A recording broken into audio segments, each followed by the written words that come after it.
Қайырлы күн достар, менің каналыма қош келдіңіздер. Бүгінгі тегін мастер-класста өзім тапсырысқа жасап жүрген өте дәмді сүзбелі пирогтың рецептісімен бөлісетін боламын. Бұл пирогты жасау арқылы сізде тапсырыс қабылдасаңыз болады, немесе үй ішіңізді тәтті десертпен қуантсаңыз да тіпті керемет. Видеоны соңына дейін қарап, міндетті түрде жасап көріңіз, ол сізге ұнайды деген сенімдемін. Ең алдымен пирогымыздың қамырын дайындап аламыз. Ол үшін жұмыртқаға шым-шым тұз, қантты қосып, венчиктің көмегімен жақсылап араластырып аламыз. Біздің қантымыз еруі қажет, және де массамыздың түсі ағаруы керек.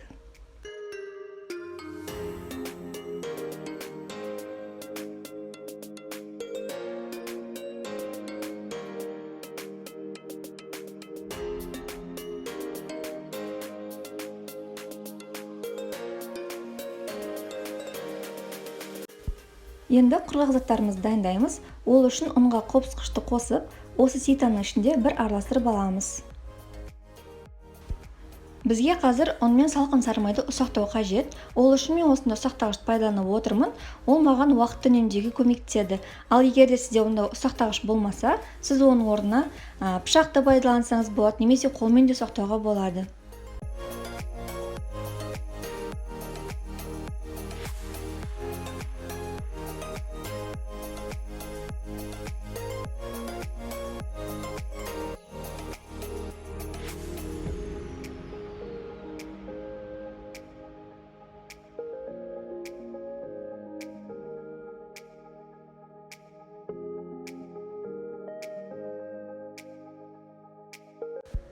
Дайын құрғақ заттарымызды жұмыртқалы массамызға салып араластырамыз.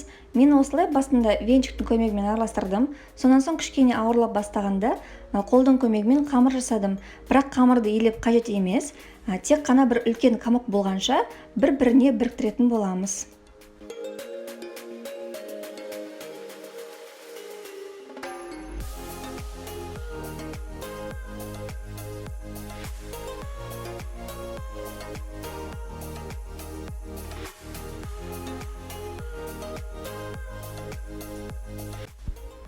Бізде осындай жұп-жұмсақ біркелкі қамыр пайда болады.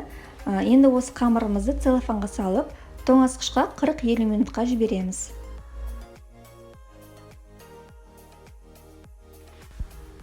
Енді пирогымыздың салмасын дайындаймыз. Ол үшін барлық заттарды бірден араластырамыз.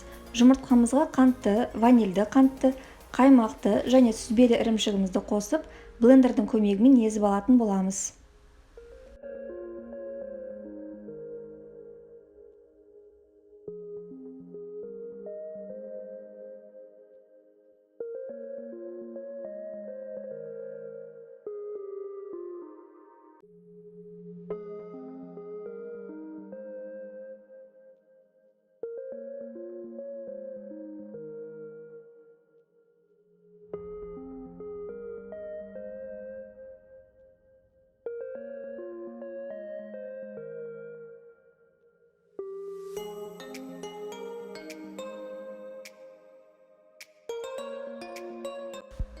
Біздің сүзбелі массамыз біркелкі болған кезде, оған жүгері крахмалын қосып, күрекшенің көмегімен жақсылап тағы да біркелкі болғанша араластырып аламыз.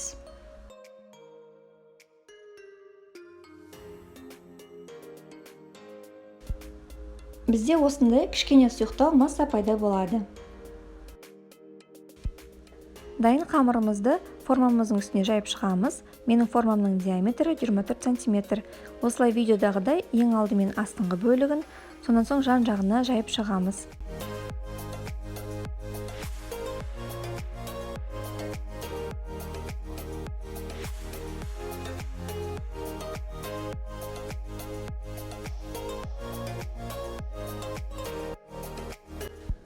Қамырымызды жайып болдық. Енді оның үстіне салмамызды құямыз.